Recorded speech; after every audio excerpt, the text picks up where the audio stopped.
चलिए फिर class start करते हैं ना।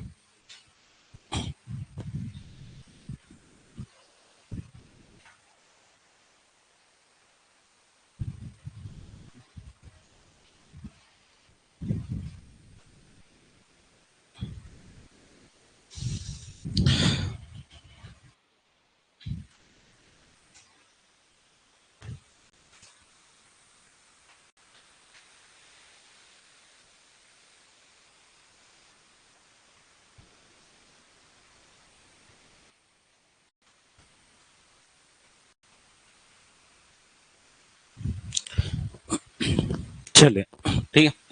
चलिए आज छत्तीसगढ़ के एक और महत्वपूर्ण टॉपिक पर हम चर्चा करने जा रहे हैं, वो है आपका कृषि। ठीक है, कृषि की बात किया जाए तो कृषि से भी आपको बहुत सारे क्वेश्चन देखने को मिलेंगे। जैसे कि एक पीएचई में बहुत सारे महत्वपूर्ण टॉपिकों में से एक टॉपिक कौन सा रहेगा, आपका कृषि, है ना। और कृषि के अंतर्गत कहाँ कहाँ से क्वेश्चन पूछे जा सकते हैं, कहाँ कहाँ से क्वेश्चन आने वाले हैं, इस पर हम चर्चा करेंगे।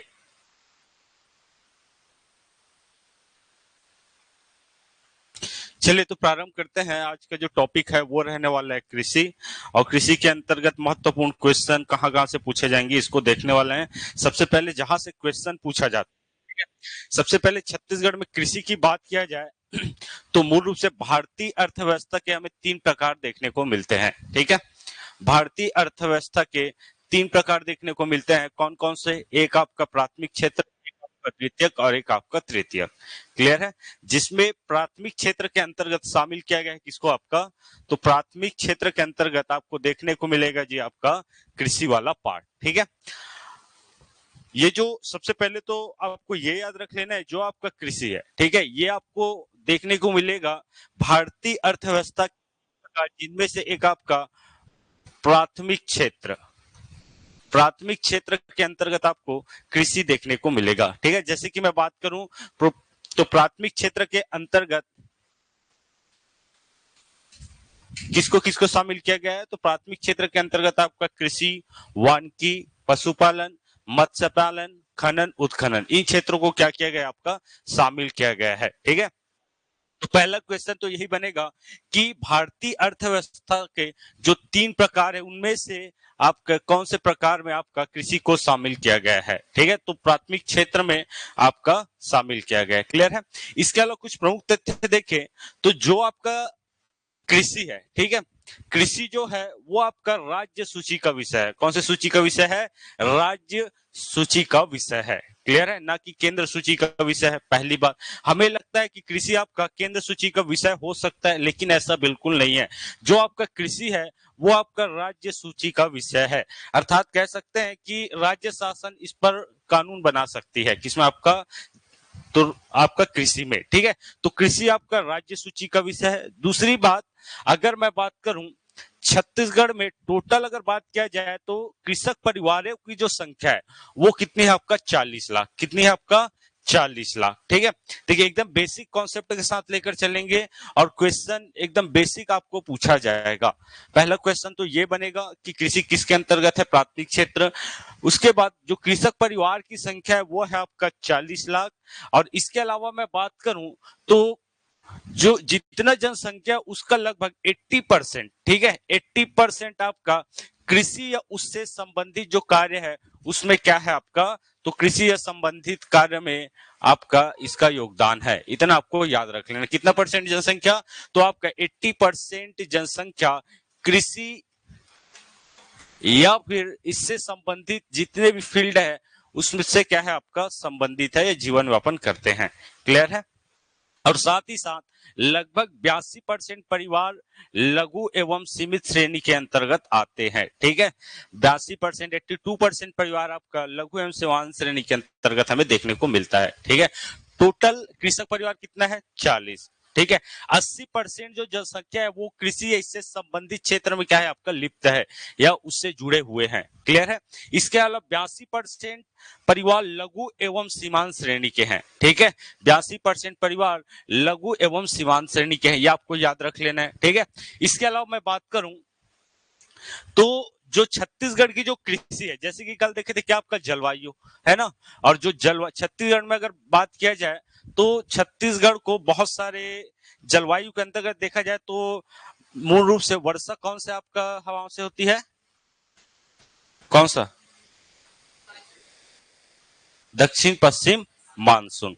ठीक है, शाखा जब पूछा जाए, है ना, दो शाखाओं से होगा, एक आपका बंगाल की खाड़ी और एक आपका अरब सागर। बंगाल की खाड़ी से कितने परसेंट वर्षा होता है? 90। और हाँ, बहुत अच्छे, ठीक है, 10% आपका अरब सागर से। यहां तक क्लियर है सबको? और जो मूल रूप से छत्तीसगढ़ में बात किया जाए तो छत्तीसगढ़ में जो वर्षा है वो मानसून पर आधारित है। देखे थे, ये जलवायु मानसून पर आधारित है। क्लियर है? वैसे ही मैं बात करूं, छत्तीसगढ़ में जो कृषि है मूल रूप से मानसून पर निर्भर करता है। कैसे मानसून पर निर्भर करता है? कि भैया जब हम फसल बोते हैं, ठीक है, देखिए जैसे ही आपका जून का माह आएगा, है ना, क्या होगा? फसल बोना स्टार्ट होगा। क्यों बोते हैं? तो भैया उस समय बरसात होती है और उस समय फसल को किसकी ज्यादा जरूरत रहती है? आपका पानी की। क्लियर है? तो मानसून नहीं आएगा तो पानी कहां से मिलेगा? समझ रहे हो? तो ये आपको याद रख लेना है कि जो आपका कृषि है वो आपका मानसून पर निर्भर है। कहा कि आपका छत्तीसगढ़ की। ठीक है, इतना आपको याद रख लेना है। चलिए नेक्स्ट मैं बात करूं तो छत्तीसगढ़ में मूल रूप से ये जो आपका कृषि है वो आजीविका प्रधान है। आजीविका कहने का अर्थ है मानव के जीवन जीने का प्रमुख साधन है। ठीक है, मानव के जीवन जीने का प्रमुख साधन कौन सा है? आपका कृषि। क्लियर है यहां तक? चलिए, इसके अलावा मैं बात करूं छत्तीसगढ़ में, देखिए फसल अगर हम मौसम के आधार पर देखें, है ना, तो दो भागों में बांट सकते हैं। एक आपका खरीफ फसल और एक आपका रबी फसल। सुने हो नाम? चले, तो छत्तीसगढ़ में मूल रूप से हमें खरीफ और रबी फसल देखने को मिलता है। इसके बारे में हम समझेंगे ये क्या चीज है। जबकि छत्तीसगढ़ में बात किया जाए तो जो भूमि है जिसमें हम फसल बोते हैं वो छोटे छोटे भागों में क्या है? आपका छोटे छोटे भागों में या टुकड़ों में हमें देखने को मिलता है। ठीक है, यहां से भी क्वेश्चन पूछा गया था। जो भूमि है वो छोटे छोटे टुकड़ों में हमें देखने को मिलता है। तो ये कुछ महत्वपूर्ण पॉइंट है, इसको बिल्कुल आपको याद रख लेना है। ठीक है, मैं बार बार यही चीज आपको बता रहा हूं कि जो आपका पीएचई है, अब एकदम श्योर तो नहीं कह सकता, बट इतना याद रखिएगा कि बेसिक क्वेश्चन ही पूछे जाएंगे मेरे ख्याल से, है ना, एकदम अंदर से नहीं पूछे जाएंगे। तो कम से कम जितना आपको समझ आता है उन चीजों को एक बार दोबारा आप रिवाइज बिल्कुल करना है। ठीक है, चलिए देखिए, दूसरा मैं बात करूं छत्तीसगढ़ में राजकीय अनुसंधान केंद्र। ठीक है, राजकीय अनुसंधान केंद्र कहां कहां स्थित है, यहां से भी आपका क्वेश्चन पूछा जा सकता है। तो सबसे पहले मैं बात करूं कोसा अनुसंधान केंद्र, आपका काजू अनुसंधान केंद्र। तो कोसा अनुसंधान केंद्र कहां देखे थे? कहां देखे थे जी, बताओ ना। जगदलपुर पढ़े थे ना? सबसे बड़ी इमली मंडी भी देखे थे एशिया का, है ना।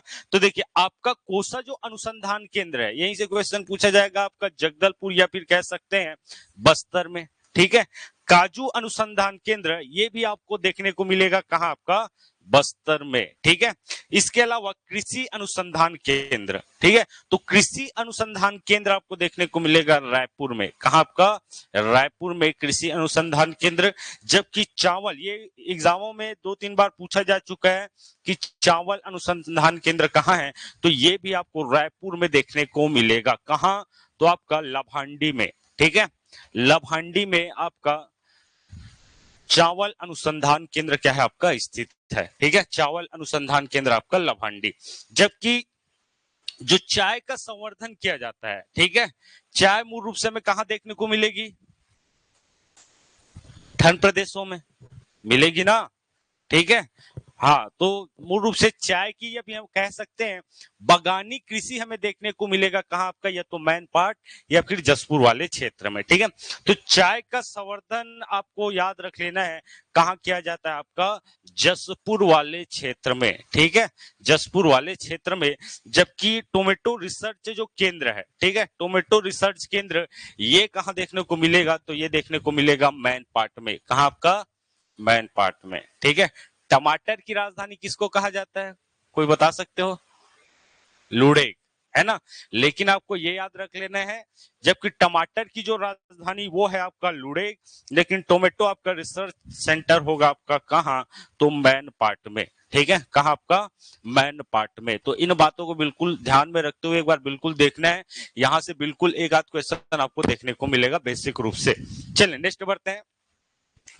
अगला है आपका राज्य की प्रमुख फसलें। ठीक है, राज्य की प्रमुख फसलें कहने का अर्थ है कि हम राज्य में कौन कौन सी प्रमुख फसलों का उत्पादन करते हैं या फिर कौन कौन से प्रमुख फसलों को क्या करते हैं, बोते हैं। ठीक है, देखिए इनमें से आप सबको याद रख लेना है, मुख्य खाद्यान्न फसल, ठीक है, उसके बाद मुख्य दलहन फसल और एक आपका तिलहन फसल। ठीक है, खाद्यान्न का तात्पर्य क्या है? खाद्यान्न का तात्पर्य यह है कि जिस फसल को हम प्रमुख रूप से प्रयोग में लाते हैं या खाते हैं, सीधी सी बात। ठीक है, अगर छत्तीसगढ़ की बात किया जाए तो छत्तीसगढ़ एक कृषि प्रधान क्या है, आपका राज्य है, और छत्तीसगढ़ को कहा जाता है कि आपका धान का कटोरा। क्लियर है? चलिए, बहुत अच्छे। देखिए मुख्य जो खाद्यान्न फसल आपको देखने को मिलेगा छत्तीसगढ़ में, ठीक है, खाद्यान्न फसल बहुत सारे हैं। जैसे कि मैं बात करूं, आपका चावल हो गया, है ना, धान हो गया, इसके अलावा मक्का, बाजरा, जौ, गेहूं, ये सब किसके अंतर्गत आएंगे? आपका खाद्यान्न फसल के अंतर्गत आएंगे। देखिए छत्तीसगढ़ का मुख्य जो खाद्यान्न फसल है वो है आपका क्या? धान। क्या है जी? आपका धान। ठीक है, जबकि सर्वाधिक जो क्षेत्रफल है, देखिए बहुत सारे खाद्यान्न फसल है जिसमें धान आएगा, आपका मक्का आएगा, बाजरा आएगा, जौ आएगा, गेहूं आएगा, लेकिन जिसका क्षेत्रफल सर्वाधिक है छत्तीसगढ़ में, है ना, वो है आपका धान। ठीक है, क्योंकि आप सबको पता है कि महानदी जो बेसिन है वो मूल रूप से मैदानी इलाका है और वहां सर्वाधिक जो आपका कृषि होती है वो किसकी होती है? आपका धान की होती है। क्लियर है यहां तक? तो उत्पादन सर्वाधिक होगा आपका धान, प्रमुख खाद्यान्न फसलों में सर्वाधिक क्षेत्रफल देखने को मिलेगा आपका धान का। जबकि यहां मैं बात करूं मुख्य दलहन फसल, ठीक है, अब देखिए दलहन कहने का तात्पर्य क्या है? तो दाल वाला, है ना, जो दाल हम खाते हैं। कौन कौन सा दाल?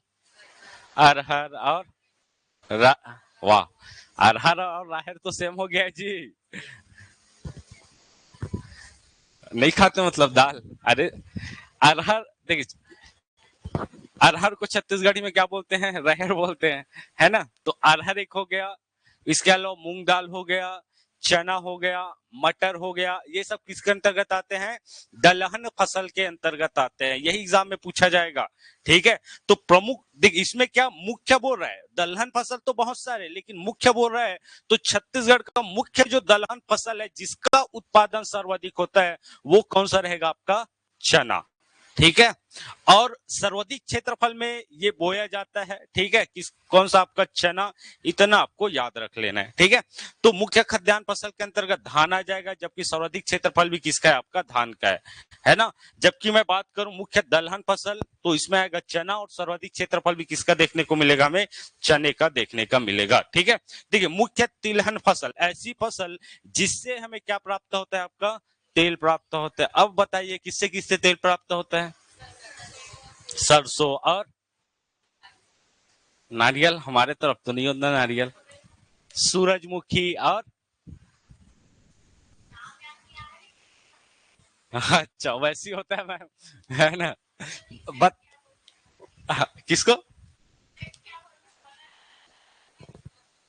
हाँ हाँ, देखिए दलहन फसल का तात्पर्य किससे आपका? तो ऐसी फसलें, सॉरी तिलहन फसल ऐसी फसल है जिससे हमें तेल की प्राप्ति होती है। तेल की प्राप्ति किससे होती है? तो एक आपका सोयाबीन। सोयाबीन, हाँ अब याद आया, बताने के बाद तुरंत याद आ जाता है ना। सोयाबीन, सोयाबीन के बाद आपका मूंगफली। हाँ सर, ये मेरे दिमाग में था, है ना। ठीक है, सोयाबीन के बाद आपका मूंगफली, उसके बाद आपका सूरजमुखी। ठीक है, ये सब जो है वो आपका तिलहन फसल के अंतर्गत आते हैं। क्लियर है यहां तक? अब देखिए इसमें क्या पूछा जा रहा है, भैया तिलहन फसल तो बहुत सारे हैं, लेकिन इसमें मुख्य तिलहन फसल जिसका उत्पादन सर्वाधिक होता है और सर्वाधिक क्षेत्रफल में जिसको बोया जाता है। क्लियर है? तो इसमें आपको याद रख लेना है, इसमें क्या आएगा आप लोग के हिसाब से? बोलिए। हाँ, सब अपने अपने क्षेत्र के हिसाब से बता रहे हो, है ना। मेरे क्षेत्र में ये बोया जाता है, और वैसे हमें लगता है जैसे कि हमें लगेगा कि हमारे क्षेत्र मूल रूप से सरसों देखने को मिलता है, जो आपका कहा जाए बालोद हो गया, दुर्ग हो गया। लेकिन भैया जब ऊपर जाओगे अर्थात सरगुजा संभाग और आपका कहा बस्तर संभाग, तो वहां और अलग अलग प्रमुख फसल देखने को मिलेंगे। ठीक है, चले यहां मैं बात करूं तो प्रमुख तिलहन फसल में आपको देखने को मिलेगा क्या जी? आपका मूंगफली। ठीक है, कौन सा? आपका मूंगफली। क्लियर है? चले, इसके अलावा सर्वाधिक जो क्षेत्रफल में बोया जाता है वो रहेगा आपका सरसों, ठीक है, या फिर राई, सरसों राई, ये आपको देखने को मिलेगा सर्वाधिक क्षेत्र में। क्लियर है? चले, देखिए जैसे कि मूंगफली की बात किया जाए तो मूंगफली मूल रूप से आपको देखने को मिलेगी कहां, आपका महासमुंद, ठीक है, या फिर कह सकते हैं जसपुर वाले क्षेत्र में अधिक रूप से ये बोया जाता है। क्लियर है यहां तक? चले नेक्स्ट बढ़ते हैं। अगला देखिए तो एक महत्वपूर्ण चीज है ये, इसको समझना बहुत जरूरी है और यहां से भी एग्जाम में 10 बार क्वेश्चन पूछा गया है। देखिए मैं शुरुआत में आप लोगों को बताया था कि जो भारतीय अर्थव्यवस्था है, ठीक है, भारतीय इकोनॉमी, भारतीय अर्थव्यवस्था,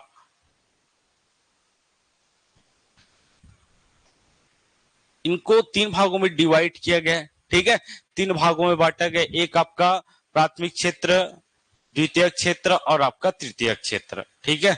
अब देखिए हमें बाकी के बारे में नहीं पढ़ना है, हमें बस इतना याद रख लेना है कि इन 3 क्षेत्रों में पहला क्षेत्र है आपका प्राथमिक क्षेत्र, प्राथमिक क्षेत्र कृषि, उद्योग, व्यापार, ठीक है। प्राथमिक क्षेत्र के अंतर्गत आपको याद रख लेना है कौन कौन से क्षेत्रों को शामिल किया गया है, ठीक है, तो ध्यान दीजिएगा।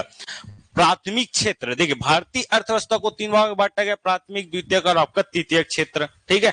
तो प्राथमिक क्षेत्र के अंतर्गत कौन कौन से क्षेत्रों को शामिल किया गया, तो सबसे पहले आपको याद रख लेना है, सबसे पहले जिसे शामिल किया गया है वो हो गया आपका कृषि। कौन सा जी? आपका कृषि। क्लियर है? किसके अंतर्गत? तो प्राथमिक क्षेत्र के अंतर्गत, ठीक है। चलिए देखिए प्राथमिक क्षेत्र, द्वितीय क्षेत्र और तृतीय क्षेत्र, कृषि,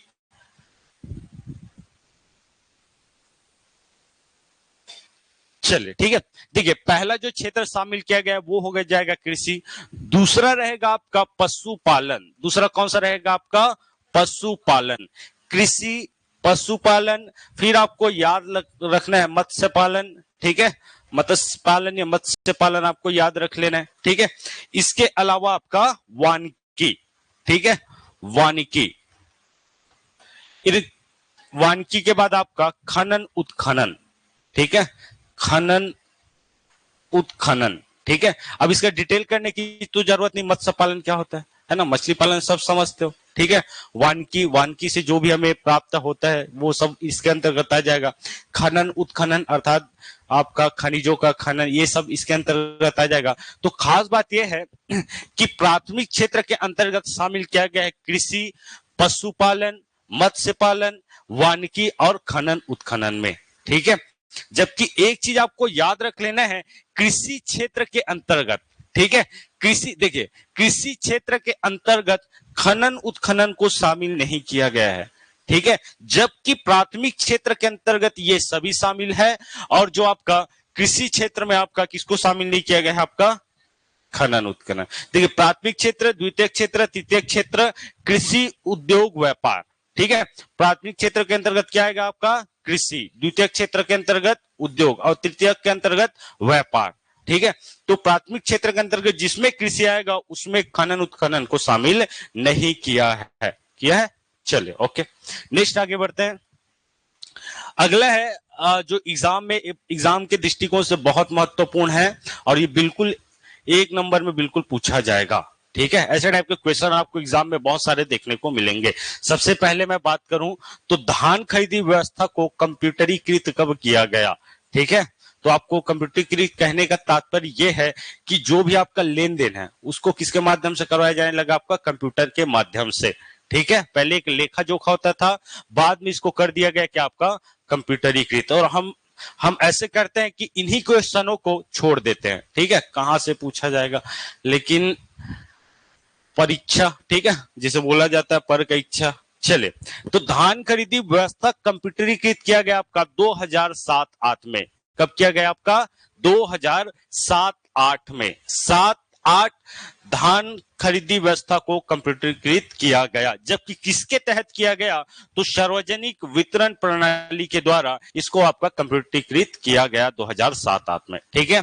चले नेक्स्ट मैं बात करूं, देखिए इससे पहले क्या होता था, एक बजट निकलता था, है ना। तो 2000 अगर बात किया जाए तो 2012-13 में अलग से लाया गया क्या? आपका कृषि बजट, ठीक है। तो ये भी इंपॉर्टेंट है कि कृषि प्रथम आपका पृथक कृषि बजट कब लाया गया? तो पहली बार जो आपका कृषि बजट लाया गया 2012-13 में लाया गया।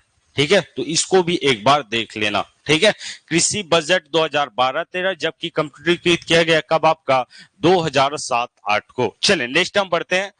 इसके अलावा किसान शॉपिंग मॉल है ना, किसान शॉपिंग मॉल की बात किया जाए तो छत्तीसगढ़ में कितने जगहों में देखने को मिलती है? आपका 2 जगहों में, एक आपका पहला राजनांदगांव और एक आपका धमतरी।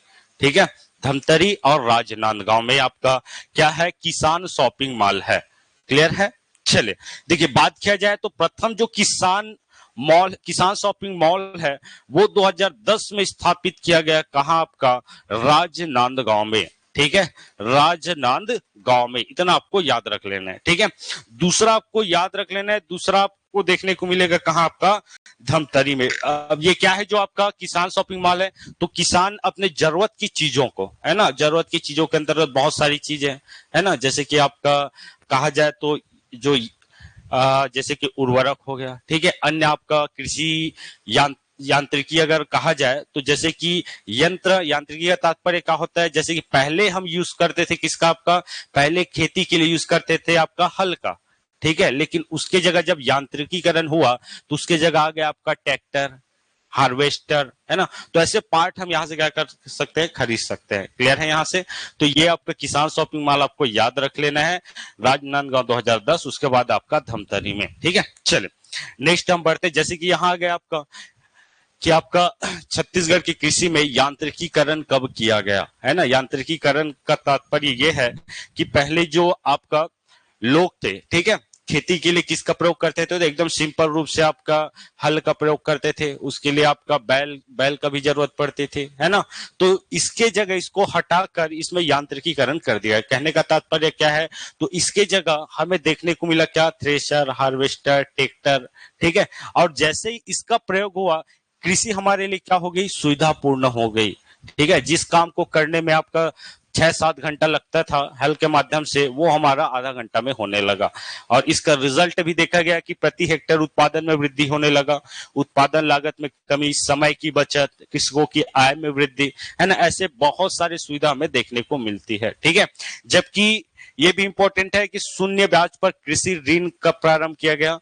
तो शून्य ब्याज पर कृषि ऋण प्रारंभ किया गया 2014-15 को। क्लियर है? और इसके अंतर्गत शामिल किया गया किसको? आपका तो वानिकी और मत्स्य पालन को। किसको? आपका वानिकी और मत्स्य पालन को।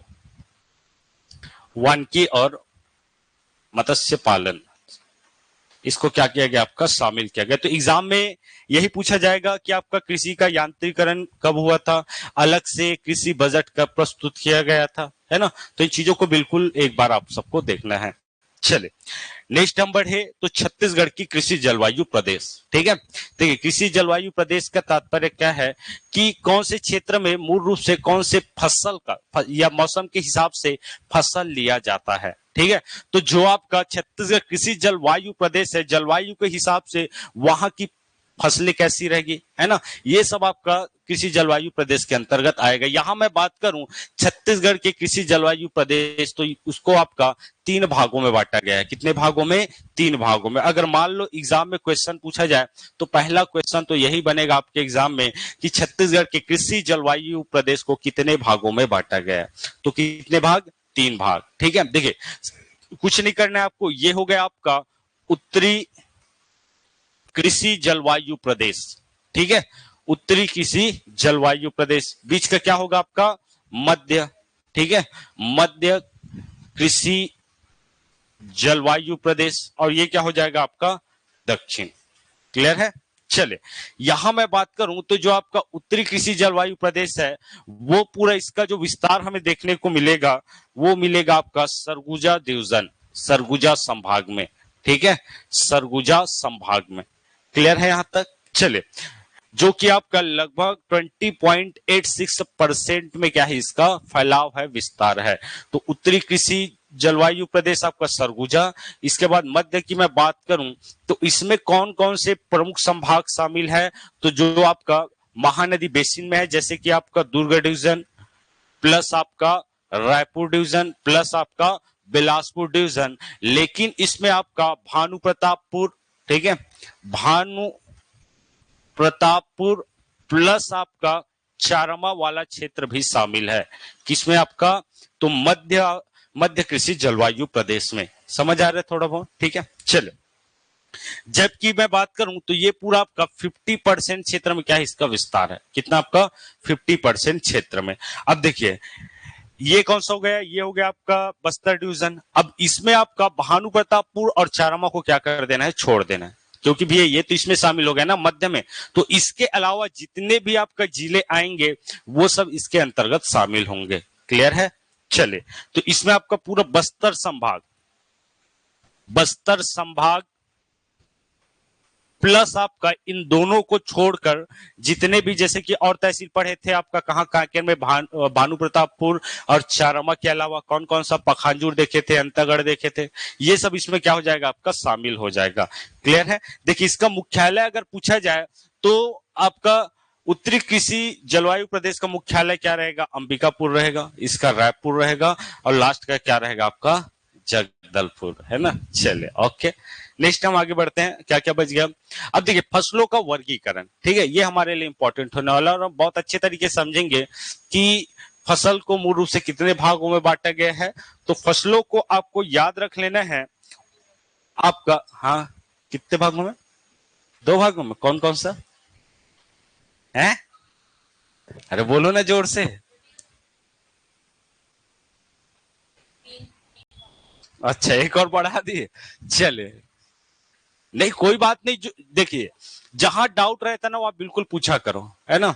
मैं कोई शेर तो नहीं हूं जो खा जाऊंगा, है ना। या तो पता है या नहीं पता है, मैं भी क्या करूंगा, है ना। चले, देखिए फसलों का जो वर्गीकरण है उसको हम 2 भागों में बांट सकते हैं। कितने भागों में? 2 भागों में। एक आपको याद रख लेना है मौसम के हिसाब से, ठीक है। किसके हिसाब से? आपका मौसम के हिसाब से। मौसम के हिसाब से कहने का तात्पर्य है कि कौन से मौसम में कौन सी फसलें ली जाएगी, ठीक है, कौन से मौसम में कौन से फसलें ली जाएगी। जबकि एक आपका उपयोगिता के हिसाब से, उपयोगिता कहने का तात्पर्य है जिनका हम प्रयोग करते हैं, ठीक है, जिनका हम उपयोग करते हैं। क्लियर है? अब देखिए मौसम के हिसाब से आपको देखने को मिलेगा जी 3 फसलें, ठीक है। कितने फसलें? 3 फसलें। एक कहलाएगा आपका खरीफ फसल, दूसरा कहलाएगा आपका रबी फसल, और तीसरा कहलाएगा कौन सा? आपका जायद फसल। कौन सा फसल? आपका जायद फसल। इसके बारे में थोड़ा समझेंगे कि ये चीज क्या होता है। देखिए उपयोगिता के हिसाब से अगर बात किया जाए तो इनको हम 4 भागों में डिवाइड कर सकते हैं, ठीक है। कितने भागों में? आपका 4 भागों में। एक मिनट ना,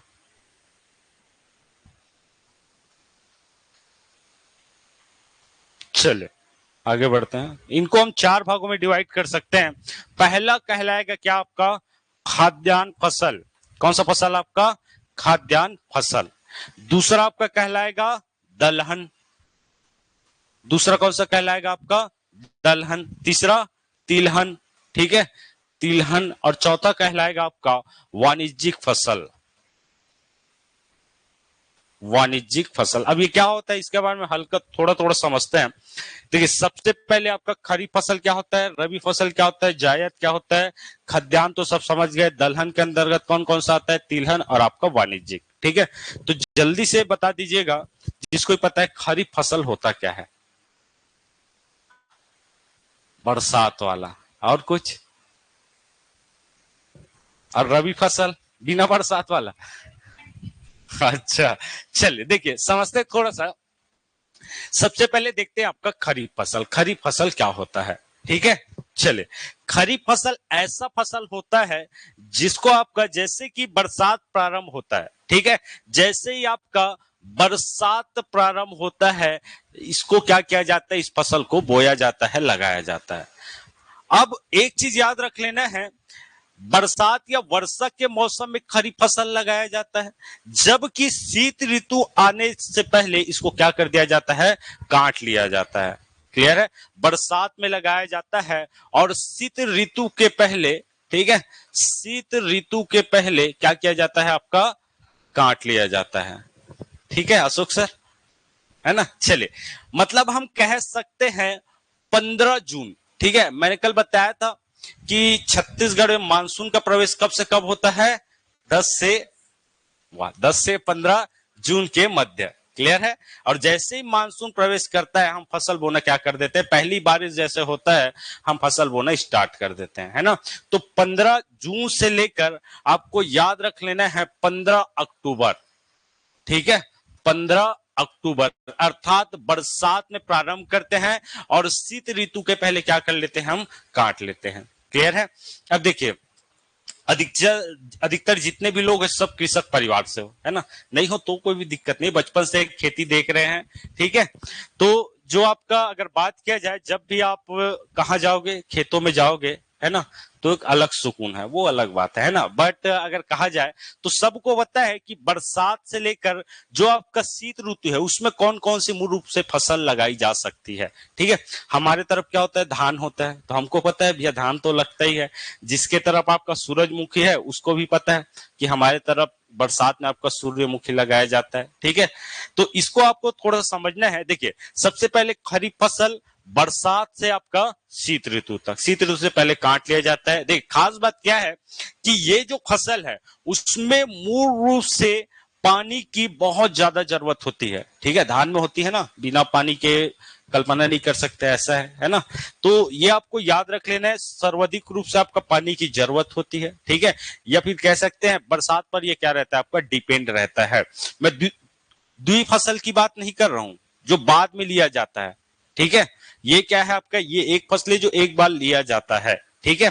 तो इसको आपको याद रखना, बहुत मात्रा में क्या चाहिए रहता है, आपका पानी चाहिए रहता है, ठीक है। मूल रूप से आपका बरसात पर ही क्या रहता है, आपका डिपेंड रहता है। इसके अलावा मैं बात करूं तो इसमें प्रमुख जो फसल देखने को मिलेगा वो देखने को मिलेगा क्या, आपका धान। क्या देखने को मिलेगा, आपका धान। इसके अलावा जिन क्षेत्रों में क्या बोया जाता है, ये क्या है, बाजरा, ठीक है, बाजरा। और ये क्या हो जाएगा, आपका सूरजमुखी। तो ऐसा नहीं है कि आपका जो तिलहन फसल है, दलहन फसल है, वो खरीफ फसल नहीं हो सकता। ये मैं बात कर रहा हूं कि खरीफ फसल ऐसा फसल है बरसात से शीत ऋतु के पहले क्या किया जाता है, काट देता है। इसमें दलहन भी आएगा, खाद्यान्न भी आएगा और तिलहन भी आएगा, समझ रहे हो। इसमें कंफ्यूज नहीं होना है।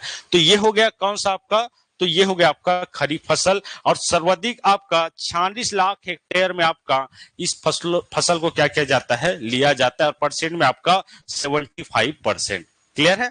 चलिए नेक्स्ट हम देखें, तो अगला है आपका रबी फसल, ठीक है। अब शीत ऋतु टेंशन में मेरा बारी आ गया करके, है ना। ये हो गया आपका शीत ऋतु, है ना। तो ये जो रबी फसल है वो लिया जाता है आपका शीत ऋतु के प्रारंभ में, ठीक है। जैसे ही आप सबको पता है, जैसे ही धान की कटाई होती है, कुछ न कुछ जो खेत है उसमें क्या कर देते हैं, बो देते हैं। कोई लाकड़ी छेद दिया, लाकड़ी समझते हो ना, नहीं समझते लाकड़ी जी, हाँ। ऑनलाइन वाले कमेंट करके एक बार बता दीजिएगा कि लाकड़ी किसको कहते हैं, फिर आगे बढ़ेंगे। अभी तो आपको छत्तीसगढ़ी भाषा पढ़ना है ना। लाकड़ी किसको कहा जाता है, तिवरा। बहुत अच्छे, है ना। तिवरा को क्या कहा जाए, आप समझ आए, तिवरा, हाँ लाकड़ी, ठीक है। चले देखिए, शीत ऋतु से लेकर आपका कब तक, कब तक, बरसात की गर्मी, ठीक है, गर्मी तक। अर्थात कह सकते हैं ये बोया जाता है रबी फसल कब, आपका शीत ऋतु में। और गर्मी आने से पहले क्या कर लिया जाता है, आपका काट दिया जाता है, ठीक है। जैसे कि मैं बात करूं 15 अक्टूबर से लेकर कब तक, आपका 15 फरवरी तक। कब तक आपका, जैसे 15 फरवरी के बाद थोड़ा सा गर्मी स्टार्ट हो जाता है ना। तो ये जो रबी फसल है वो आपको याद रखना है, शीत ऋतु में लिया जाता है और गर्मी से पहले क्या कर लिया जाता है, आपका काट दिया जाता है ना। क्या हुआ, डिस्कस कर रहे हो क्या। हमारे तरफ तो तिवरा ही नहीं होता, क्या पता है ऐसा करके। अच्छा दूसरा बोलते हैं, क्या बोलते हैं बता दीजिए, बटरा। अरे नहीं, बटरा तो उसको बोलते हैं, मटर को बोलते हैं जी, बटरा नहीं। हालांकि वो जो तिवरा है वो छोटा रहता है, छोटे दाने रहते हैं। बटुरा, बाउटरा, अच्छा चलिए, एक नया जानकारी मिला, खुशी हुई, है ना। हाँ, सब क्षेत्र में अलग अलग बोलते हैं, है ना। चलिए, ओके, तो ये क्या हो गया, आपका रबी फसल हो गया, ठीक है। देखिए, ये जो आपका रबी फसल है उसमें आपको याद रख लेना है, इसमें आपको बहुत ही कम पानी की मात्रा चाहिए रहती है ना। और इसमें हम प्रयोग करते हैं किसका, सिंचाई के साधनों का, किसका, आपका सिंचाई के साधनों का, जैसे कि आपका ट्यूबवेल हो गया, है ना, आपका तालाब हो गया, ठीक है। इसमें हम मूल रूप से क्या करते हैं, आपका रबी फसल में प्रयोग में लाते हैं। क्लियर है यहां तक। और रबी फसल के अंतर्गत प्रमुख जो फसलें हैं वो कौन सी हो जाएगी, आपका गेहूं। कौन सा, आपका गेहूं। गेहूं और जौ। अब थोड़ा सा सोच के देखिए, गेहूं को कब बोया जाता है, धान कटने के बाद, है ना। तो वो किसमें, हालांकि ये खाद्यान्न फसल है, लेकिन किसमें के अंतर्गत आ जाएगा, आपका रबी फसल के अंतर्गत। क्लियर है यहां तक।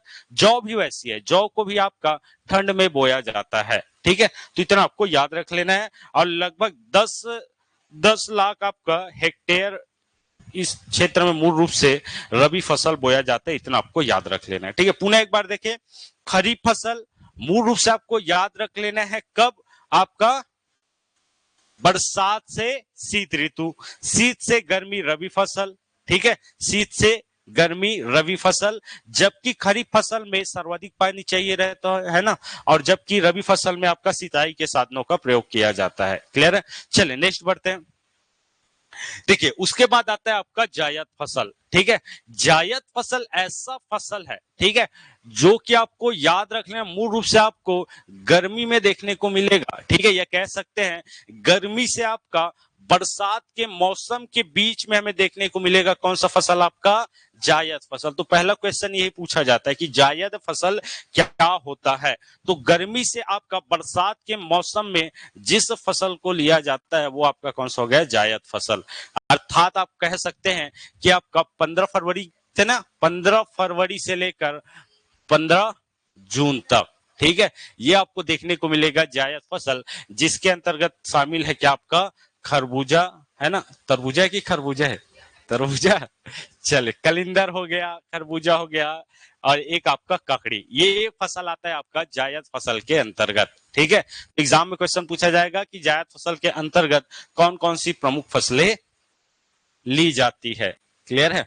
चले, देखिए, अभी तो मैं फ्रेम में दिखा रहा हूं, कल मैं ला के दिखाऊंगा, ठीक है, 2-4 किलो आपका खरबूजा ककड़ी। चले, इसके अंतर्गत अगर मैं बात करूं तो इसमें मूल रूप से आपका पानी की बहुत ही कम मात्रा इसमें लगती है, ठीक है। अर्थात हम कह सकते हैं कि इसमें पानी की बिल्कुल ही ज्यादा जरूरत नहीं पड़ती। क्लियर है। तो एग्जाम में वही से क्वेश्चन पूछा जाएगा, सर्वाधिक पानी की जरूरत कौन से आपका फसल में पड़ती है, तो खरीफ, उससे कम आपका रबी, इसमें बहुत ही कम मात्रा में पड़ती है। अब इस बस आपको ये याद रख लें कि खरीफ फसल के अंतर्गत कौन कौन से फसल आएंगे, रबी के अंतर्गत और जायद फसल के अंतर्गत। इसके अलावा मैं बात करूं तो आगे जैसे कि देख सकते हैं, ये आपका है खरीफ फसल, ठीक है। खरीफ फसल को हम इतने भागों में बांट सकते हैं उपयोगिता के आधार पर। एक आपका खाद्यान्न फसल के अंतर्गत खरीफ फसल में कौन कौन से शामिल है, दलहन कौन कौन से है, तिलहन कौन कौन से, और वाणिज्यिक फसल कौन कौन से। ध्यान से समझिएगा, आप सबको पता है, आप सब कृषि से जुड़े हुए लोग हैं, है ना। तो कम से कम इतना तो आपको पता है कि धान कब लगाया जाता है। इसके अलावा जिस क्षेत्र में बाजरा, ज्वार होता है, बाजरा होता है, ठीक है, तो इसका नाम आपको बिल्कुल याद रखना है। आपको क्या करना है, बस 2 नाम आपको रबी में याद रख लेना है। 2 नाम कौन कौन से, एक आपका गेहूं और एक आपका जौ।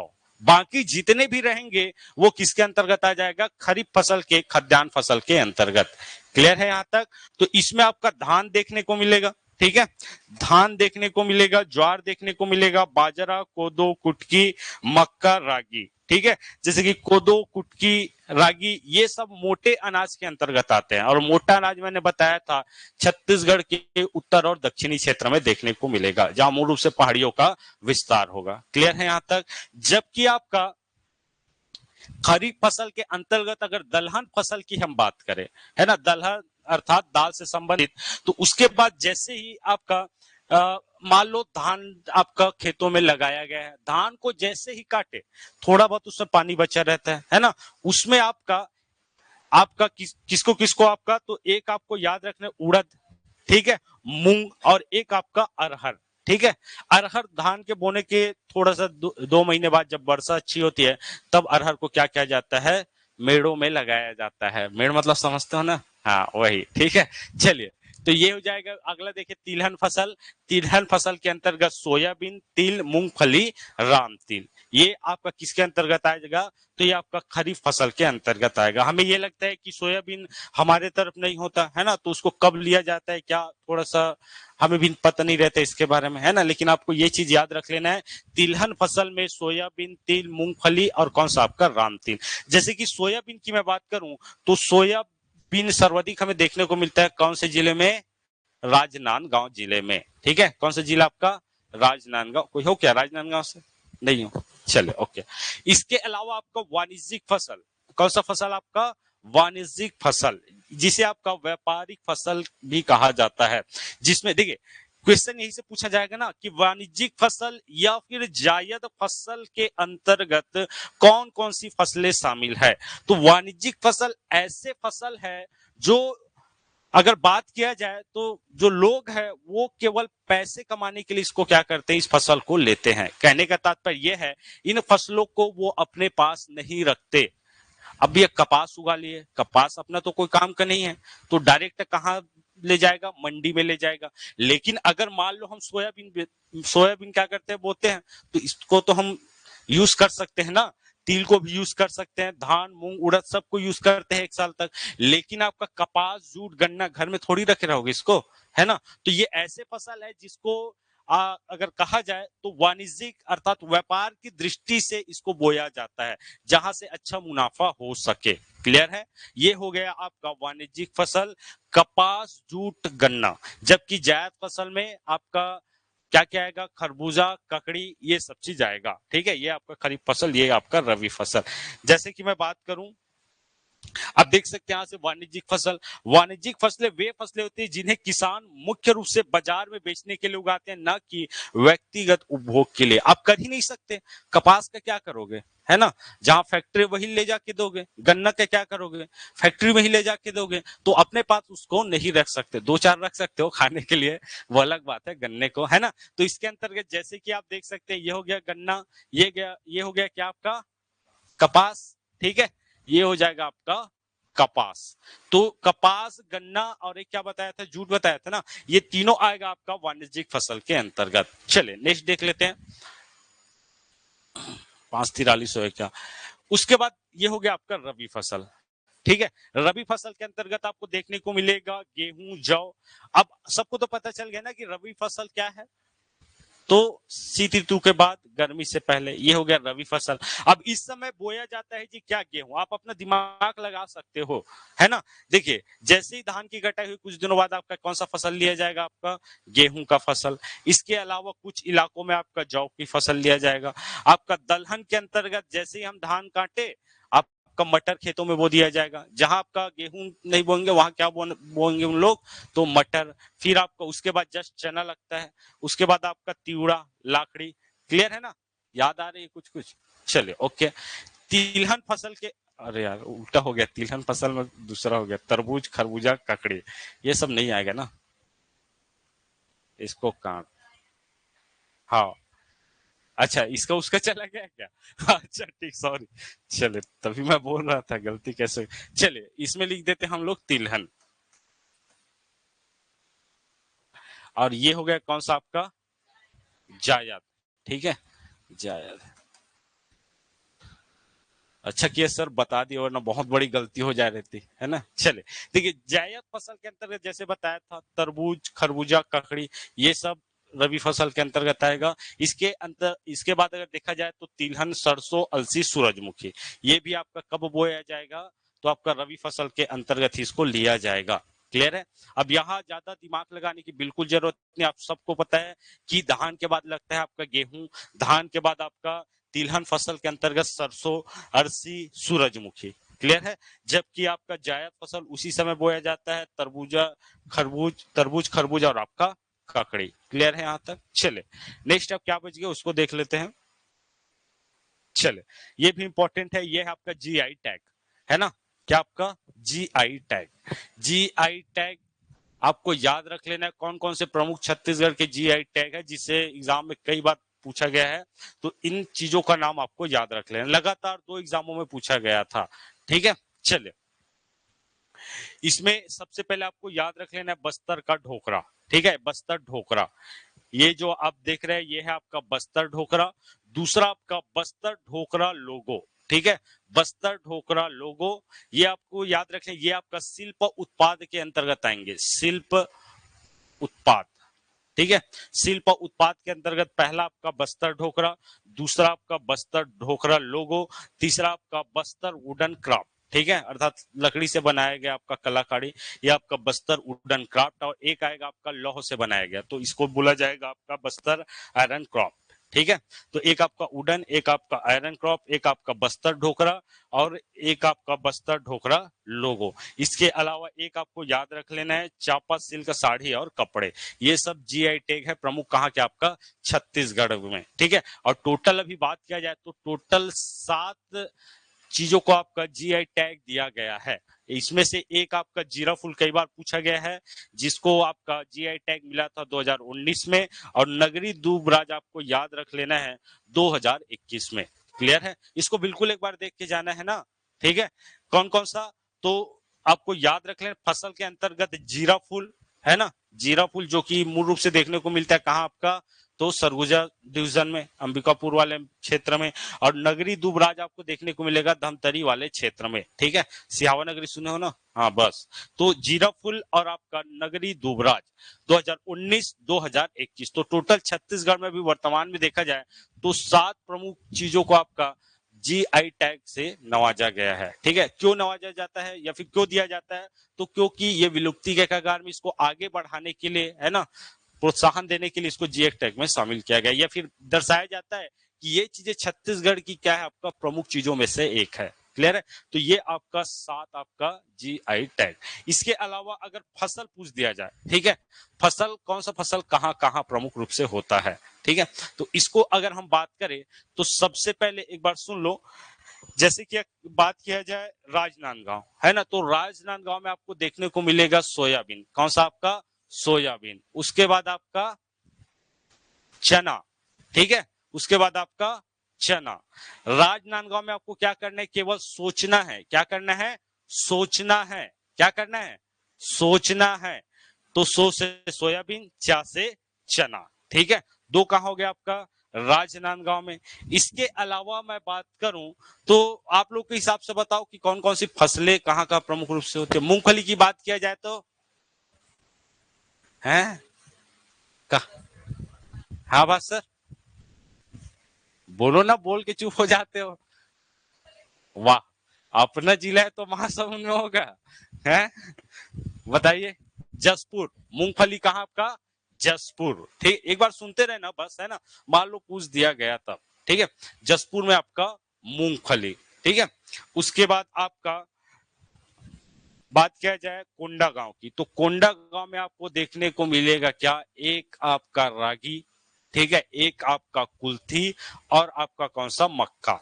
ठीक है, लेकिन मक्का प्रमुख रूप से बलरामपुर भी दिया जा सकता है, कोंडागांव भी दिया जा सकता है। क्लियर है, तो इन कुछ चीजों को आपको एक बार देख लेना है, क्या पता एग्जाम में पूछ दिया जाए। बेमेतरा में बात किया जाए तो बेमेतरा में कौन सी फसल देखने को मिलती है, तो वहां देखने को मिलती है आपका कौन सा, गेहूं। कौन सा आपका, गेहूं। ठीक है, उसके बाद कवर्धा की बात किया जाए तो आप सबको पता है कि कवर्धा आपका रैन शेडो एरिया है, वृष्टि छाया प्रदेश है, और वृष्टि छाया प्रदेश में चूंकि पानी की कमी होती है, इसलिए ऐसी मिट्टी चाहिए जो पानी को बहुत समय तक क्या कर सके, धारण कर सके, और उस मिट्टी का नाम क्या है, काली मिट्टी। काली मिट्टी में आपको देखने को मिलेगा क्या, गन्ना और, वाह, चना तो बता दिया जी, हाँ चना भी होगा, सही बोल रहे हो आप। जैसे कि बेमेतरा भी वही एरिया में आता है, राजनांदगांव भी उसी एरिया में आएगा, है ना, लेकिन आपको याद रख लेना है आपका गन्ना, कपास, जूट, ये सब देखने को मिलेगा किसमें, आपका काली मिट्टी में। ठीक है, मटर आपको याद रख लेना है, मटर कहाँ देखने को मिलेगा, सूरज, अरे क्या बात है, उधर होता है क्या सर, उधर के हो क्या, अच्छा तभी पता है। मटर आपका सूरजपुर में देखने को मिलेगा। क्लियर है, और कौन सा फसल बच गया, सूरजमुखी। सूरजमुखी मूल रूप से आपको देखने को मिलेगा कहाँ आपका, तो वो देखने को मिलेगा आपका रायगढ़ में। कहाँ आपका, रायगढ़ में। और एक आध फसल बताओ। हो गया। चलिए इतना ही याद रख लेना, थोड़ा सा दिमाग लगा के, है ना। मैं लिखवा के भी बताया था लेकिन टाइम नहीं है। एक तो मैपिंग पढ़ लेते हैं जल्दी से 10 मिनट में, है ना। चले, और आज का मैपिंग कोई मिस नहीं करेंगे, बहुत इंपॉर्टेंट है ना, हिस्ट्री के दृष्टिकोण से। और आपका चलिए आज हम देखने वाले हैं। अब चलो, आभास सर बोल दिया महासमुंद, तो महासमुंद ही देख लेते हैं, है ना। कैसे आभास सर? नहीं, सच में बहुत इंपॉर्टेंट है ना जिला। पूरा एक कहा जाता है ना कि छत्तीसगढ़ के इतिहास को संजोने वाली एक क्षेत्र जो है वो है आपका सिरपुर, है ना। तो यहाँ के शासक के बारे में पढ़ेंगे, क्या क्या इंपॉर्टेंट है उसके बारे में पढ़ेंगे। और कितना दिन बच गया एग्जाम जी? कितना? क्या? 20 दिन ना? ठीक ठीक, 20 दिन। ज्योग्राफी में बहुत दिन लग गया अभी। खैर आज में कृषि हो गया, और कल पढ़ा दूंगा मैं क्या, उद्योग और खनिज, है ना। एक एक दिन में 2 दिन हो जाएगा, फिर ये इस तरफ का कंप्लीट। फिर हम स्टार्ट करेंगे क्या, आपका जनजाति 3 दिनों में खत्म करवा दूंगा। ज्यादा कुछ नहीं है जनजाति में, है ना। करवाने का प्रयास करूंगा भाई, मैं भी भगवान नहीं हूँ, जितना हो सके, है ना। लेकिन पूरा कोशिश रहेगा कि सिलेबस कवर करवा दूं, और बस आपको सुनते रहे। इसीलिए मैं मैप, देखिए मैपिंग मैपिंग नहीं पढ़ाने वाला था मैं, है ना। लेकिन मैपिंग इतना इंपॉर्टेंट है, क्योंकि मैं थ्योरी पढ़ा रहा हूँ तो मैपिंग की जरूरत नहीं, लेकिन मैपिंग इतना इंपॉर्टेंट है, मान लो कोई छूट भी गया जो पार्ट, वो आपका पूरा उसमें कवर हो जाएगा। क्लियर है? चलो आगे बढ़ते हैं। नहीं आया क्या जी? भोला भाला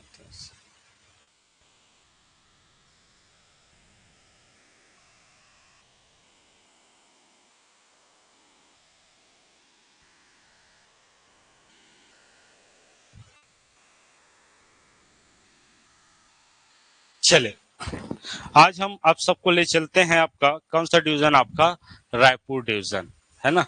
सरगुजा संभाग खत्म।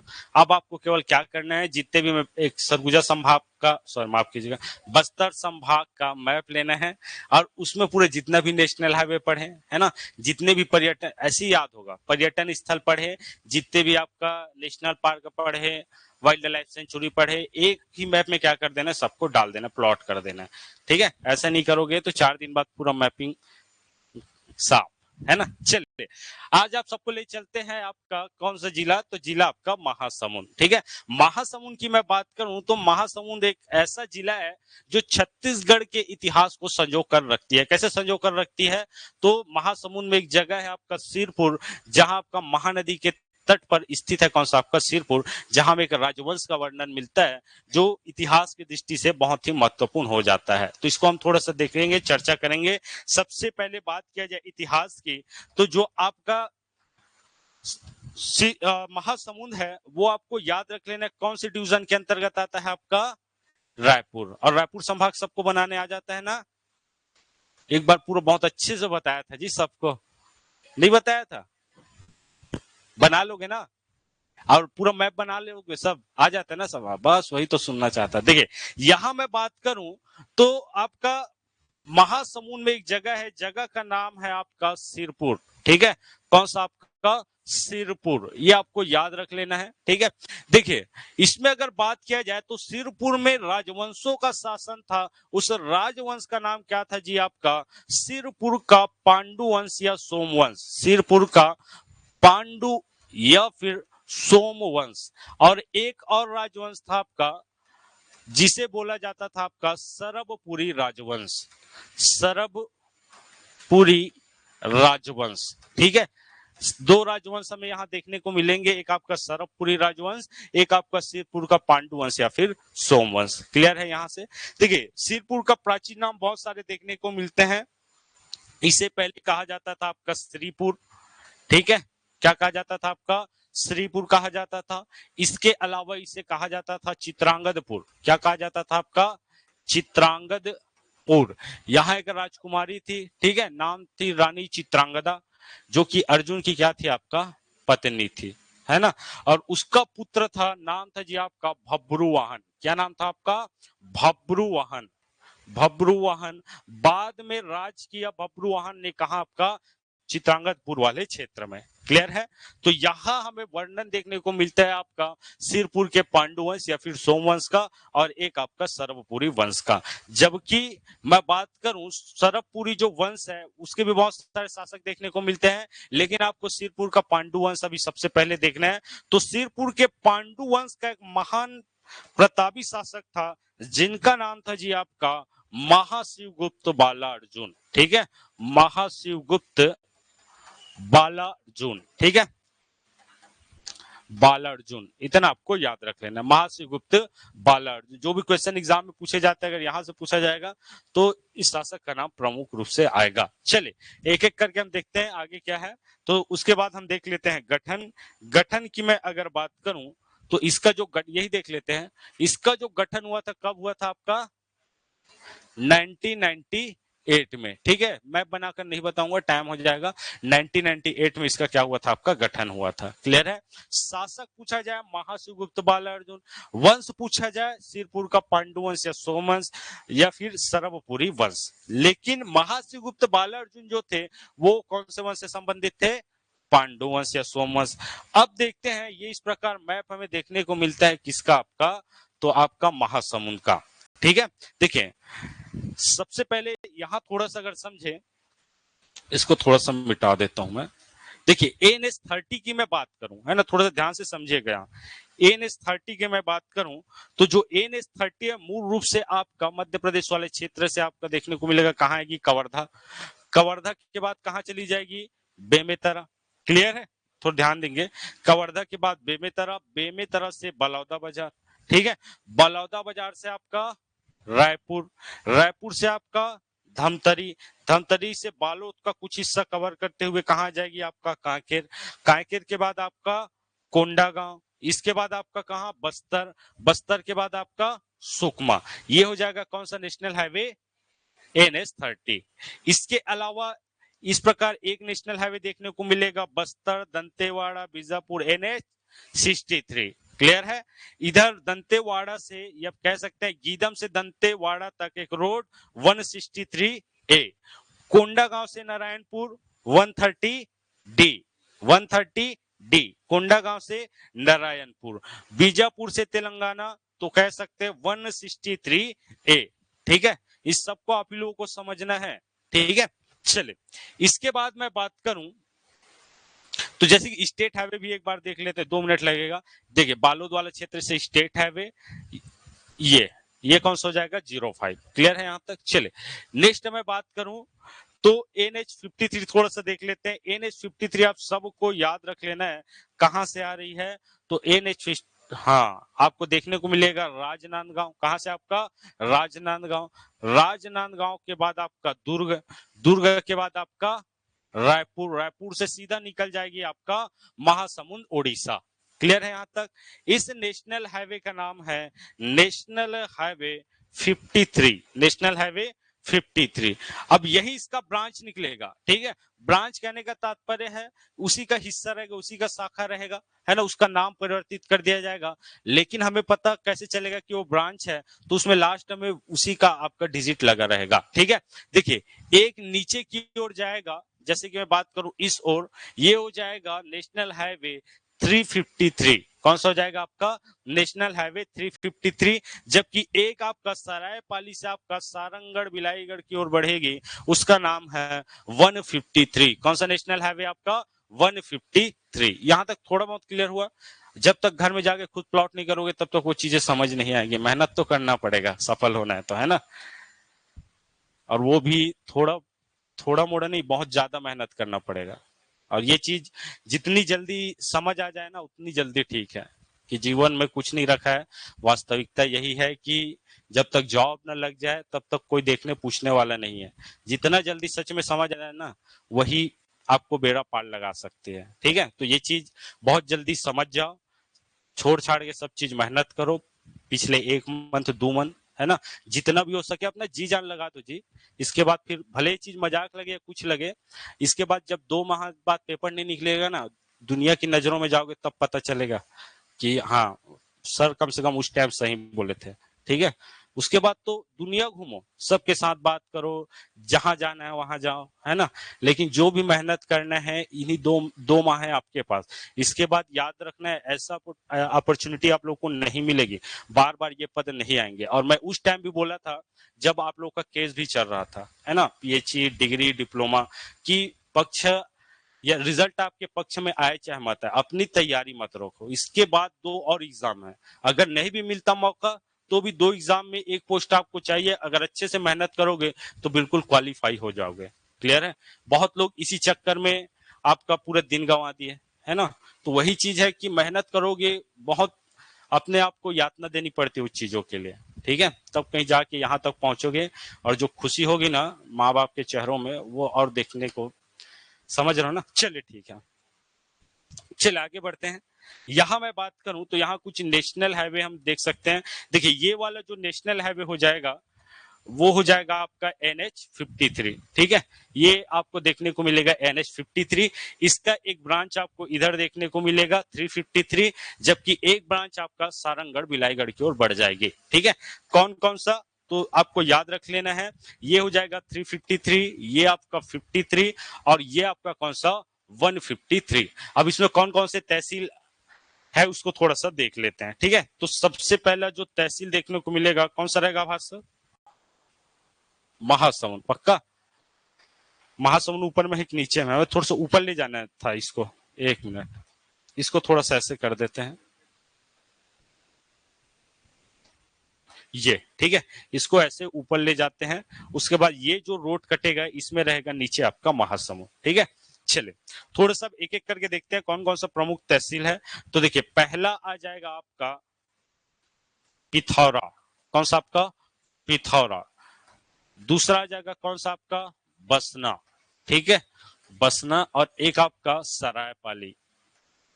सरायपाली बचपन में थे तो एक कहावत थी, सरायपाली बसना जानबूझ के फंसना, ऐसे सब बोलते थे भाई, ठीक है। चले अब वो आभास सर ही बता पाएंगे। चले इधर 353 में आपका महासमुंद, ठीक है। 353 में आपका महासमुंद, एक आपका बाग बहरा, बाग बहरा, और एक आपका नवीन तहसील कोमा खान, ठीक है, कोमा खान। ये यहाँ के क्या हो गए? प्रमुख तहसील हो गए। सीमावर्ती जिलों में कौन कौन सा आएगा? तो सीमावर्ती जिलों में हमें देखने, सारंगगढ़ बिलाईगढ़ ऊपर है, मैप समझ गए होगे थे, ठीक है। रायपुर, गरियाबंद, बलौदा बाजार, ठीक है, ये सब इसके सीमावर्ती जिले हो जाएंगे। चले नेक्स्ट हम बढ़ते हैं, जो इंपॉर्टेंट है वो हमें यहाँ हमारे लिए इंपॉर्टेंट देखने को मिलता है। देखिए सबसे पहले हम बात करें नदियों की, तो यहाँ सबको पता है इस ओर एक नदी आपको देखने को मिलेगी। इस नदी का नाम है क्या? आपका महानदी। कौन सा नदी? आपका महानदी। क्लियर है। और महानदी के तट पर ही स्थित है बहुत ही प्रसिद्ध जगह, इस जगह को कहा जाता है जी आपका सिरपुर। कौन सा? आपका सिरपुर, ठीक है। ये हो जाएगा आपका सिरपुर। और सिरपुर का जो आपका इतिहास है वो छत्तीसगढ़ के इतिहास में बहुत ही महत्व रखता है, ठीक है। यहाँ से बहुत बार एग्जाम में क्वेश्चन पूछे जाते हैं। इसके अलावा मैं बात करूं, सबसे पहले सिरपुर की देख लेते हैं, फिर आगे चर्चा करेंगे कौन कौन सा प्रमुख मंदिर है। तो ये हो गया आपका सिरपुर, है ना। सिरपुर की मैं अगर बात करूं, सबसे पहले जिसका नाम आता है, हम कह सकते हैं कि जो सिरपुर है वो आपका कौन से नदी के तट पर है? आपका महानदी के तट पर है, ठीक है। और सिरपुर एक ऐसा जगह है, ये जो भी एग्जाम में पूछा जाता है कि यहाँ में सभी धर्मों के साक्ष्य देखने को मिले हैं लगभग, है ना। बहुत सारे धर्मों या फिर सभी धर्मों के, नहीं सभी धर्मों के लिखना उचित नहीं है, ठीक है। बहुत सारे धर्मों के साक्ष्य देखने को मिले हैं, ठीक है। बहुत सारे धर्म, कहने का तात्पर्य ये है, इस समय जो राजा था महाशिवगुप्त, ठीक है, महाशिवगुप्त बाला अर्जुन, ठीक है, बाला अर्जुन, इन्होंने क्या किया? बहुत सारे धर्मों को संरक्षण प्रदान किया, ठीक है। किसके द्वारा? आपका महाशिवगुप्त बाला अर्जुन के द्वारा। और यहां मैं अगर बात करूं कौन कौन से प्रमुख धर्मों के हमें साक्ष्य देखने को मिलते हैं, तो आप सबको याद रख लेना है। एक आपको देखने को मिलेगा आपका शैव धर्म, दूसरा आपको देखने को मिलेगा वैष्णव धर्म, तीसरा आपको देखने को मिलेगा जैन धर्म, और चौथा आपको देखने को मिलेगा कौन सा? आपका बौद्ध धर्म। देखिए एक बार एग्जाम में पूछा गया था कौन कौन सी ऐसी जगह है जिसमें इन धर्मों के साक्ष्य देखने को मिलते हैं। एक देखे थे मल्हार, है ना, और ये आपका सिरपुर। तो यहां मैं बात करूं शैव धर्म से संबंधित प्रमुख जो मंदिर है उनमें नाम आता है किसका आपका, तो गंधेश्वर महादेव, नाम सुने हो गंधेश्वर महादेव का, ठीक है। तो ये हो गया आपका गंधेश्वर महादेव, गंधेश्वर महादेव। वैष्णव धर्म के अंतर्गत कौन सा मंदिर आएगा आपका, लक्ष्मण मंदिर, लक्ष्मण मंदिर। और जैन धर्म के बहुत सारे मूर्तियां हमें देखने को मिले हैं, जबकि बौद्ध धर्म से संबंधित बहुत सारे स्थल है जिसमें से आपका स्वास्तिक विहार, स्वास्तिक विहार, आनंद कुटी प्रभु विहार, आनंद कुटी प्रभु विहार, ऐसे बहुत सारे हमें बौद्ध धर्म के साक्ष्य देखने को मिले हैं, ठीक है। तो जो महाशिवगुप्त बाला अर्जुन थे उन्हें बहुत सारे धर्मों को संरक्षण प्रदान किया, जिनमें से ये धर्म आपको याद रख लेना है। क्लियर है, चलिए नेक्स्ट हम बढ़ते हैं। बात करें आपका लक्ष्मण मंदिर के बारे में, तो लक्ष्मण मंदिर का जो निर्माण हुआ था जी, ये स्थापना जो हुआ था, आप सबको याद रख लेना है 7वीं शताब्दी में। कब हुआ था आपका, 7वीं शताब्दी में। क्लियर है। निर्माणकर्ता की बात किया जाए, निर्माण, ठीक है, तो निर्माण आप सबको याद रख लेना है कि इसका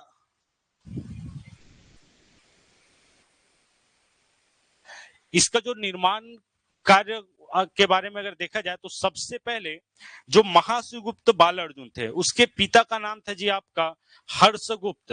कौन थे आपका, हर्षगुप्त। और माता का नाम था आपका वाष्टा देवी। क्या नाम था आपका, वाष्टा देवी। ये कई बार एग्जामों में पूछा गया। अब अचानक से हर्षगुप्त की मृत्यु हो जाती है, ठीक है। अब इसकी स्मृति में जो वाष्टा देवी है इस मंदिर की नींव रखती है, ठीक है, मंदिर का निर्माण कार्य प्रारंभ करवाती है। लेकिन जैसे ही आपका आधा आधा हिस्सा बना था, ये नींव उठा था, अचानक से भी आपका वाष्टा देवी की भी क्या हो जाती है, आपका मृत्यु हो जाती है। क्लियर है यहाँ से। और इसका जो पुत्र रहता है नाम है आपका महाशिवगुप्त बाला अर्जुन, महाशिवगुप्त बाला अर्जुन, ठीक है। इसके द्वारा इस मंदिर का निर्माण कार्य क्या किया जाता है, पूर्ण करवाया जाता है। क्लियर है। नींव किसके द्वारा रखा गया था, वाष्टा देवी के द्वारा। किसके स्मृति में, अपने पति हर्षगुप्त के स्मृति में। यहां तक क्लियर है, यहां तक चलिए ओके। देखिए इसके अलावा मैं बात करूं, ये जो मंदिर है वो मूल रूप से आपका लाल ईंटों से निर्मित मंदिर है, ठीक है। लाल ईंटों से मंदिर, सॉरी, लाल ईंटों से निर्मित क्या है, आपका मंदिर है। और छत्तीसगढ़ में ऐसे मंदिर हमें बहुत ही कम देखने को मिलते हैं, जिनमें से एक नाम आता है आपका ताला गांव का मंदिर, देरानी जेठानी, वो भी लाल ईंटों से निर्मित प्रमुख मंदिर है। एक आपका ये देखने को मिलेगा, ठीक है। तो इतना आपको याद रख लेना है। और ये जो मंदिर है, खास बात यह है कि इसका नाम लक्ष्मण मंदिर कैसे पड़ा, ठीक है। तो अंदर में जब जाओगे तो यहाँ भगवान विष्णु का आपको मूर्ति देखने को मिलेगा, ठीक है। भगवान विष्णु का क्या है, अंदर में मूर्ति है। जबकि इसके ऊपर में आपका शेष नाग का छाया है, ठीक है, शेष नाग का छाया है। चूंकि शेष नाग किसका अवतार है, भगवान लक्ष्मण का अवतार है ना। सॉरी, लक्ष्मण शेषनाग का अवतार। जो लक्ष्मण है वो किसका अवतार है, शेषनाग का अवतार, ऐसा माना जाता है ना। नहीं जानते जी, नहीं देखे क्या बचपन में विष्णु पुराण, कृष्णा, महाभारत। चले, अच्छा, आप लोग शक्तिमान वाले नहीं हो ऐसा लग रहा है, मतलब है, देखे हो ना। चलिए ओके। तो यहाँ आपको याद रख लेना है कि जो लक्ष्मण थे वो आपका शेषनाग के अवतार थे, है ना, इसलिए इसे आपका लक्ष्मण मंदिर भी कहा जाता है। क्लियर है यहाँ से। चलिए नेक्स्ट हम बढ़ता और क्या क्या खास बात है जल्दी जल्दी। इसके अलावा आप सबको याद रख लेना है, यहाँ आपको देखने को मिलेगा कि आपका यहाँ है आपका सिरपुर। और सिरपुर में कौन से राजवंशों का इस समय शासन है, पांडुवंश, सोमवंश या फिर पांडुवंश। और पांडुवंश के प्रतापी शासक कौन है आपका, महाशिवगुप्त बाला अर्जुन, ठीक है, महाशिवगुप्त बाला अर्जुन। और इसका शासन काल की बात किया जाए तो 595 से लेकर लगभग 655 ईस्वी तक इसका क्या था, शासन था, ठीक है। और ये जो आपका सिरपुर है वहां में बौद्ध धर्मों के साक्ष्य मिलते हैं, सबको पता है। गए हो ना सिरपुर, नहीं गए हो, नहीं गए हो, गए हो। तो वहां जब गए हो तो देखोगे ना बौद्ध बहुत सारे आपका आनंद कुटी प्रभु विहार है ना, स्वास्तिक विहार सब है। तो यहाँ आपको याद रख लेना है। अरे एक मिनट,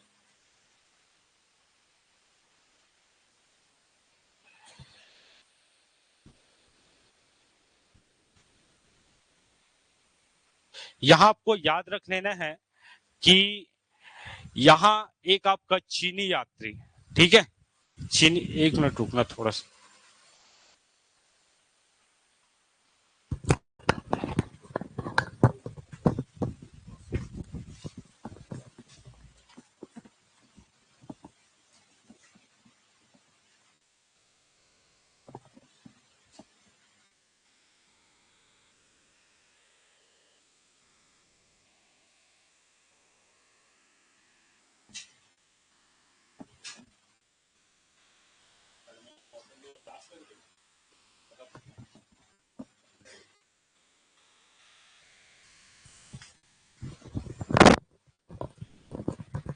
तो घर से कॉल था, इंपॉर्टेंट था। चले, तो यहाँ कहाँ तक आए थे, इसका शासनकाल था 595 से 655 तक।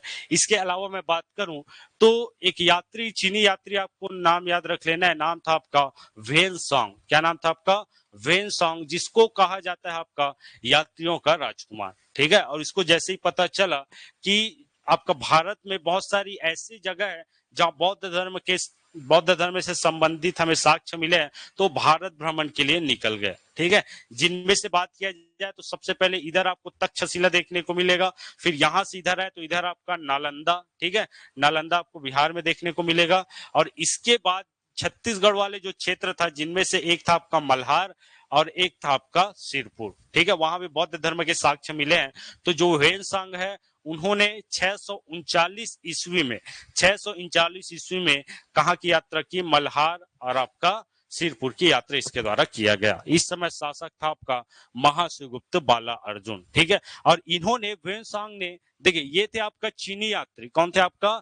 चीनी यात्री या फिर बौद्ध भिक्षु थे, कौन? आपका ह्वेनसांग। अगर इसकी मैं बात करूं तो इन्होंने एक अपनी पुस्तक, नाम था आपका सी यू की, ठीक है, पुस्तक का नाम क्या था आपका? सी यू की। इस पुस्तक में इन्होंने छत्तीसगढ़ को कियास्लो नाम से प्रदर्शित किया, ठीक है, किस नाम से? कियास्लो, ठीक है। देखिए इस समय छत्तीसगढ़ कहलाता था आपका कोसल क्षेत्र। कौन सा क्षेत्र आपका? कोसल क्षेत्र। तो अपनी भाषा में, चीनी भाषा में बोलेगा, है ना, तो बोला तो फिर आपका किस नाम से आपका अपनाया गया? तो आपका कियास्लो नाम से, ठीक है, इतना आपको याद रख लेना है। और इस समय कब आया था? तो 639, और 595 से लेकर 655 ईस्वी तक आपका शासन था महाशिवगुप्त बाला अर्जुन। तो 639 इसी के बीच क्या होगा देखने को मिलेगा। चले, नेक्स्ट हम बात करें तो ऐसे बहुत सारे हमें बौद्ध धर्म से संबंधित साक्ष्य देखने को मिलते हैं, जैसे कि ये हो गया आपका बौद्ध स्तूप, ठीक है, बौद्ध स्तूप।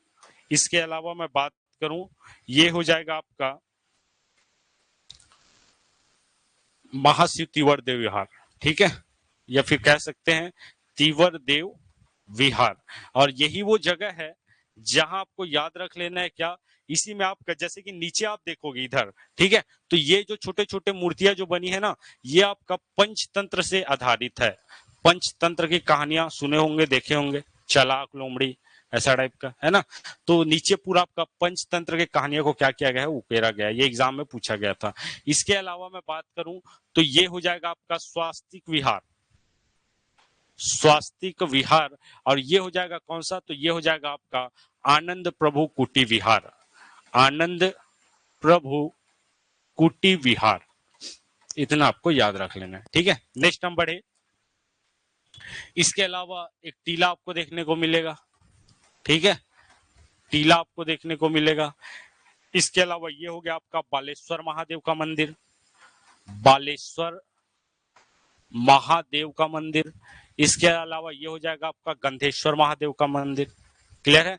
तो बालेश्वर महादेव, गंधेश्वर महादेव, इसका निर्माण किसके द्वारा करवाया गया था? तो महाशिवगुप्त बाला अर्जुन के द्वारा, ठीक है, इतना आपको याद रख लेना है। जबकि अन्य धर्मों को क्या दिया था? संरक्षण दिया था। क्लियर है? मैं ये नहीं कह रहा हूं कि जो आपका बौद्ध धर्म से संबंधित स्थल है उसके द्वारा बनाया गया था, ठीक है, अन्य शासकों के द्वारा या फिर बौद्ध धर्म से संबंधित जो लोग थे उनके द्वारा क्या किया गया था? निर्माण किया गया था, लेकिन संरक्षण इसके द्वारा दिया गया था, ठीक है। चले, नेक्स्ट है आपका, अगर बात करें तो और कौन कौन सा मंदिर है, तो एक आपको देखने को मिलेगा, ये कौन सा मंदिर हो जाएगा आपका? चंडी माता का मंदिर। कहाँ आपका? घूचा पाली, हाँ ठीक है, घूचा पाली, ठीक है। कहाँ? ये आपका बाग बाहरा, बाग बाहरा में आपको देखने को मिलेगा आपका चंडी मंदिर।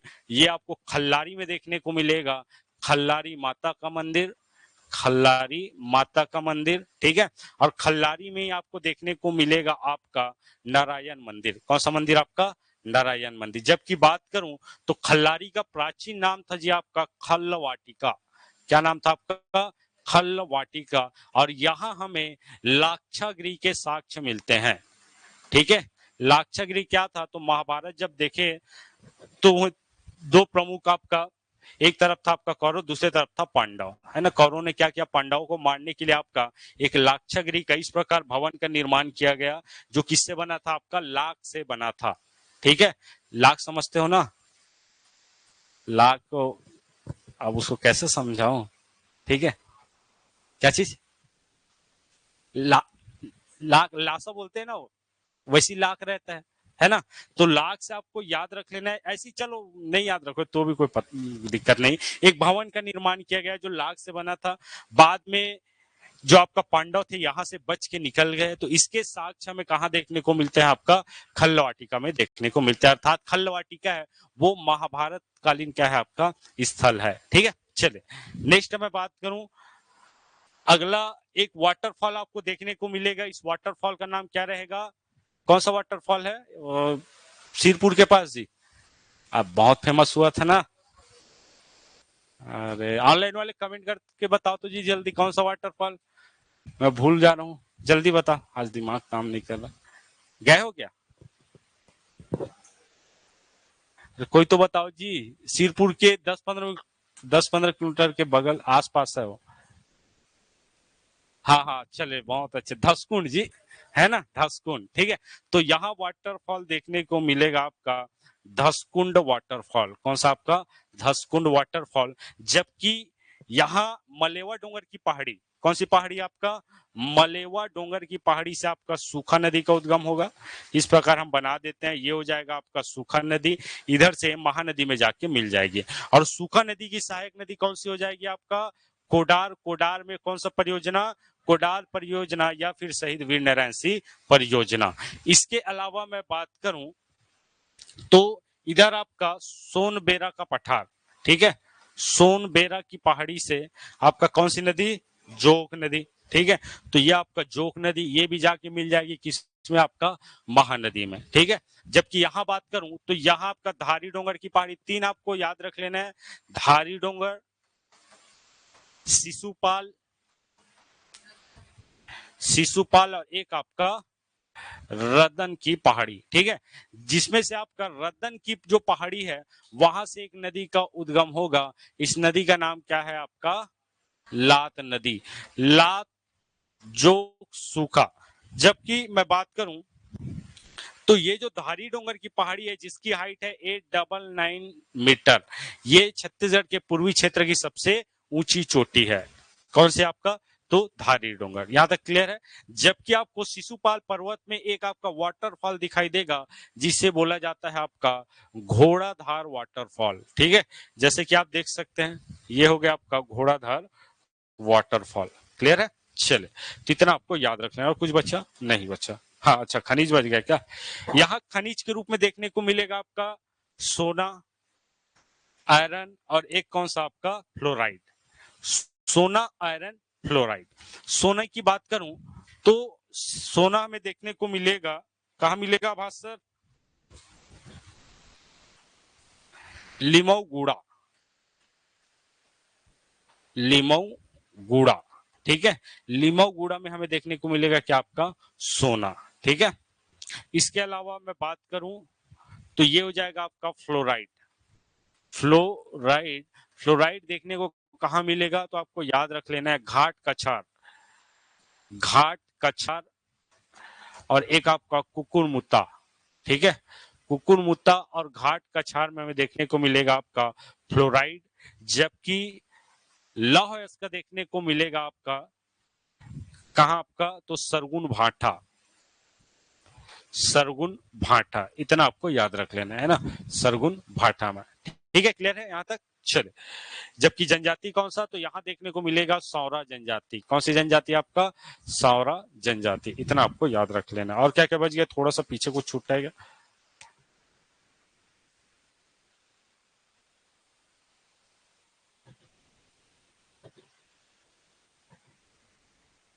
देखिए मंदिरों में वही है, ठीक है।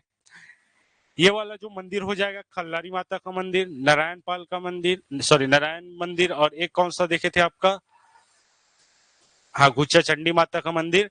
इधर एक बावन केरा करके जगह है, वहां भी एक मंदिर है। हाँ कौन सा मंदिर है, मुंगई माता का मंदिर भी है क्या, मुंगई माता का मंदिर, ठीक है। तो इतना आपको याद रखना है। ये हो जाएगा आपका बालेश्वर मंदिर, ये हो जाएगा आपका सिरपुर का लक्ष्मण मंदिर, ठीक है। चले आज के लिए इतना ही, बाकी हम मिलते हैं कल एक नए टॉपिक के साथ।